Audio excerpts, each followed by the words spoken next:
पढ़कर ख़त्म करिए।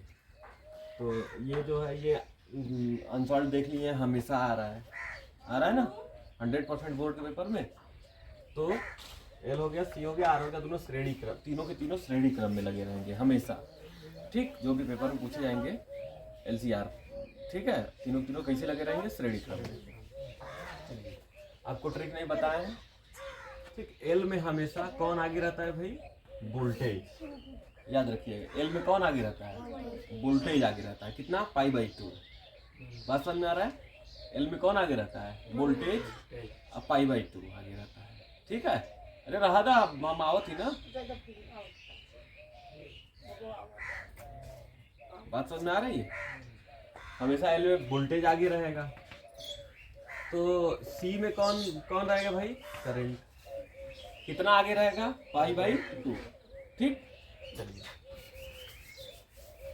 अब ध्यान से समझिए। एल और सी की बात करनी है हमको। यहाँ पे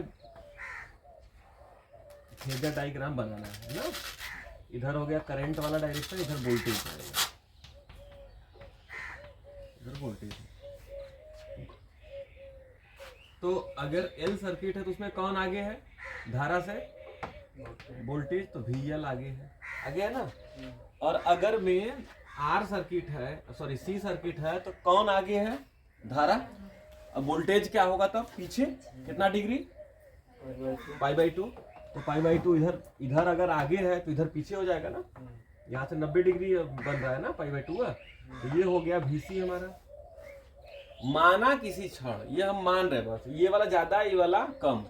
ज्यादा में से कम घटाएंगे तो किधर की ओर बचेगा, ज्यादा हो रही है, ज्यादा ऊपर की ओर है ना, तो ज्यादा वाला बचेगा। तो ज्यादा वाला जब बचेगा तो हम लोग ज्यादा वाले को क्या लिखते हैं, VL - VC। कोई बोलेगा कि अगर VC वाला बड़ा है, VL वाला छोटा है, तो किधर लिखेंगे भाई, नीचे की ओर लिखेंगे। समझ में आ रहा है। उसमें कोई फर्क नहीं पड़ता कौन आगे है, ठीक, किधर की ओर है। तो ऊपर की ओर ज्यादा रहेगा तो ऊपर की ओर चलेंगे, नीचे की ओर ज्यादा रहेगा तो नीचे की ओर चलेंगे। बात समझ में आ रहा है, ठीक है। इसीलिए इसे हम ये यहाँ पे इस्तेमाल होता है VL symmetrical difference minus VC, ठीक है ना। इसे या तो आप लोग ये VL - VC को माड में करके लिख लीजिए, ऐसे करके लिख लिया जाता है। ठीक, चलिए अब इधर की बात करें तो कौन है, VR है। वोल्टेज जो R वाला है, R में ना तो वोल्टेज आगे ना तो धारा। जिस रास्ते पे धारा जाएगी उसी रास्ते पे वोल्टेज भी पहुंचेगा ना। ठीक, तो एक तो देखिए ऊपर जा रहा है, एक तो इधर जा रहा है। दोनों का रिजल्टेंट किधर जाएगा, कहीं इधर भी जाएगा कि नहीं जाएगा। ठीक, तो चलिए रिजल्टेंट लिखते हैं हम आराम से। तो रिजल्टेंट भी ये पता है आप लोगों को, दो ठो वेक्टर की तरह ट्रीट करिए। एक वेक्टर इधर जा रहा है, एक वेक्टर इधर, दोनों 90 डिग्री पर लंबवत है। तो उनका परिणामी जो होता है वो किस तरीके से लिखा जाता है, V² = इतना का स्क्वायर प्लस इतना का स्क्वायर। तो VL - VC का स्क्वायर प्लस VR का स्क्वायर। ठीक है, तो स्क्वायर हटेगा तो कहाँ चला जाएगा, ये करड़ी में। VL - VC का होल स्क्वायर प्लस VR का स्क्वायर। ठीक, कोई दिक्कत बोलिए, ठीक है ना। ठीक, इसके बाद जो है आप लोग पता है फार्मूला एक इस्तेमाल होता है, V = IR। ओम का नियम अगर लगाए तो V = IR। तो ध्यान सुनिएगा, तो यहाँ पे V बराबर हमें लगाना है IR ना। तो यहाँ पे जो रहेगा ये पूरे परिपथ का प्रतिरोध लेना है। तो पूरे परिपथ के प्रतिरोध को प्रतिरोध नहीं बोलते, प्रतिबाधा बोलते हैं। क्या बोलते हैं, प्रतिबाधा बोला जाता है। ठीक है, तो यहाँ पे क्या हो जाएगा, IR के जगह पे Z हो जाएगा। क्या हो जाएगा, Z। इसे Z से प्रदर्शित करते हैं प्रतिबाधा को। ठीक, चलिए तो यहाँ पे लिख लेते हैं। अच्छा, और लिख लीजिए, VL = क्या होता है भाई, ω/L, और VC = क्या होता है, 1/ωc। ठीक है, VC = क्या होता है, 1/ωc। अरे क्या लिख रहे हैं हम, एक मिनट, ये 1 ओमेगा से नहीं, गलत लिख दिए। देखिए वी एल बराबर आई आर होता है ना, ठीक है। तो यहाँ भी आई आर लिखेंगे तो वो आएगा ओमेगा एल ओमेगा सी। देखिए कैसे आएगा, देखिए V L equal to I R, इसका क्या लिखना है, एक्सएल लिखना है ना। और एक्सएल इक्वल टू क्या होता है भाई, ओमेगा एल ना, समझ में आ रहा है ना। एक्सएल इक्वल टू क्या होता है, ओमेगा एल होता है। और यहाँ पे V C equal to I X C लिखेंगे। एक्स सी इक्वल टू क्या होता है, 1 ओमेगा सी होता है। आप लोग पता है कि एक्सएल क्या है, बताइए, प्रेरण प्रतिघात। एक्ससी क्या है, धारतीय, बोलिए, प्रतिघात, ठीक है ना, धारतीय प्रतिघात है ये प्रेरण प्रतिघात है, ठीक है। ये भी प्रतिरोध ही है लेकिन केवल एक लोगों का है, ठीक। और जो भी आर होगा वो क्या होता है, सीधा सा ओम का नियम आई आर होता है। आर को क्या कहते हैं, प्रतिरोध कहते हैं, किसी क्या कहते हैं, प्रतिरोध, ठीक है। ये वैल्यू देख लीजिए, यहाँ पे फटाफट पुट कर लीजिए, यहाँ पे रखिए। तो ये हो जाएगा I Z is equal to V L की जगह पे क्या रख दे भाई, I X L minus I X C का स्क्वायर प्लस आई आर का स्क्वायर, ठीक है। तो आई यहाँ पे देखिए आई जेड इक्वल टू, यहाँ पर आई अगर कॉमन लेंगे तो स्क्वायर होकर यहाँ से कॉमन निकलेगा, यहाँ भी स्क्वायर रूट कॉमन निकलेगा, ओवरऑल पूरा स्क्वायर बाहर निकल आएगा ना। तो हो जाएगा आई, क्या निकलेगा, बाहर निकलेगा आई, यहाँ पे बचेगा एक्सएल माइनस एक्स सी का whole square plus R square, ठीक। इस आई से आई क्या हो गया, कट गया। तो जेड इक्वल टू क्या बचा, एक्सएल माइनस एक्स सी का whole square plus R square, ठीक है बाल को। इतनी बातें समझ में आ गई, कोई दिक्कत नहीं ना, ठीक है। तो अब यहाँ पे देखिए कुछ स्पेशल केसेस होते हैं, केसों को स्पेशल तौर पे डिस्कस हम लोग करेंगे, लेकिन अभी फिलहाल यहीं पे करते हैं। अगर हम ये सोचे कि इसमें केवल एल और सी सर्किट है, कौन है, एल सी है, तो इसका मतलब आर जीरो हो जाएगा, आर क्या हो जाएगा, जीरो। अगर हम सोचे कि एल सी आर है तो एल क्या हो जाएगा, जीरो। अगर हम सोचे कि एल आर है तो सी वाला क्या हो जाएगा, पोर्शन जीरो हो जाएगा। बस बात समझ में आ रही है, ठीक है ना।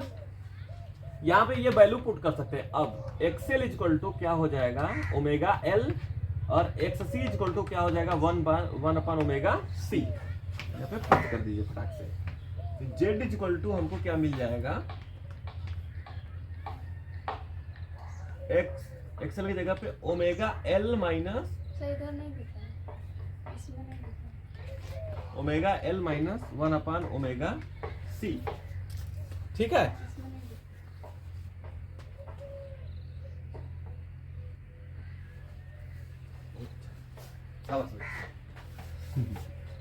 देखिए जेड इक्वल टू क्या हो जाएगा, अब ठीक है ना, ये हो जाएगा omega L minus 1 upon omega C का होल स्क्वायर प्लस आर का स्क्वायर ना, तो बस आर लिखते हैं ना, ठीक है भाई, कोई दिक्कत, ठीक। तो इस तरीके से हम लोग इसको मॉडिफाई कर सकते हैं। कोई दिक्कत हो तो बोलिए, सही है ना। देखिए एलसी परिपथ के लिए, किसके लिए, एलसी परिपथ के लिए, ठीक, शुद्ध लिखना है तो शुद्ध लिख लीजिए, प्योर एलसी परिपथ के लिए। तो आर इक्वल टू क्या हो जाएगा, जीरो, खत्म। तो जेड इक्वल टू इसे इक्वेशन स्टार बना लीजिए ना, इक्वेशन स्टार से चल रहे हैं, ठीक। तो आर इक्वल टू क्या हो जाएगा, जीरो, पुट करिए, क्या बचा, Z equal to XL minus XC का होल स्क्वायर। तो जेड इक्वल टू क्या आया, होल स्क्वायर रूट से बाहर निकलेगा तो आ जाएगा एक्सएल माइनस एक्ससी। समझ में आ रही बात, ठीक है। अच्छा,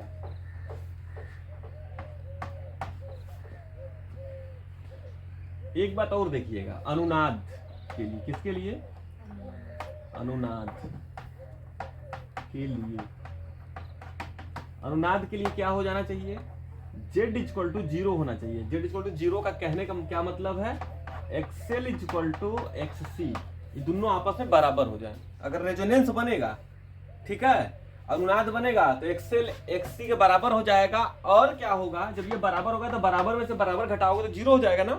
तो जीरो हो जाएगा तो जेड की वैल्यू क्या मिल जाएगी, जीरो। जब जेड की वैल्यू मिलेगी तो जेड इक्वल टू क्या हो जाएगा, उस समय जीरो रहेगा। मतलब पूरे परिपथ का, ये आर तो नहीं रहेगा, उसमें एल सी ही रहेगा, लेकिन इस एल सी परिपथ का जो प्रतिरोध है, जो रेजिस्टेंस या प्रतिबाधा जो आ रही है, वो क्या हो जाएगी, जीरो मिलेगी हमको। मतलब उसमें कोई प्रतिबाधा नहीं होगी। बात समझ में आ रही है। ये अनुनाद वाली अवस्था होती है। ओमेगा एक्सएल की वैल्यू क्या होती है, ओमेगा एल एक्स, ओमेगा इसका क्या होता है एक्स सी का, ओमेगा सी। ठीक है, इधर मल्टीप्लाई कर लीजिए, omega square equal to 1/LC हो जाएगा ना, 1/LC हो जाएगा। ठीक, स्क्वायर अगर हटाते हैं, ओमेगा के स्क्वायर क्या करते हैं, हटाएंगे तो ये चला जाएगा √1/LC। ठीक, ओमेगा क्या होता है, कोणीय आवृत्ति है, एंगुलर फ्रीक्वेंसी। याद करिए, ओमेगा कोणीय आवृत्ति से ही हमारी कुंडली घूम रही थी एकसमान चुंबकीय क्षेत्र में ना। ठीक है, तो ओमेगा इक्वल टू होता है 2π/T। होता है कि नहीं होता है भाई, बोलो 2π/T। या तो आवृत्ति अगर लाना है तो ओमेगा इक्वल टू 2πf लिखिए। क्या लिखिए, 2πf। यफ क्या है, आवृत्ति, फ्रीक्वेंसी ना, ऑफ AC 1/√LC। ठीक, F इक्वल टू 1/2π√1/LC। ठीक है, ये हो गया। तो इस तरीके से हम AC की आवृत्ति को फाइंड कर सकते हैं। ये अनुनाद की आवृत्ति है। ये किसी आवृत्ति है, अनुनाद की आवृत्ति है। ये कहाँ यूजफुल होता है, जो ट्रांसमिशंस होते हैं, रेडियो ट्रांसमिशंस होते हैं, साउंड को ट्रांसफर किया जाता है एक जगह से दूसरे जगह पे ना।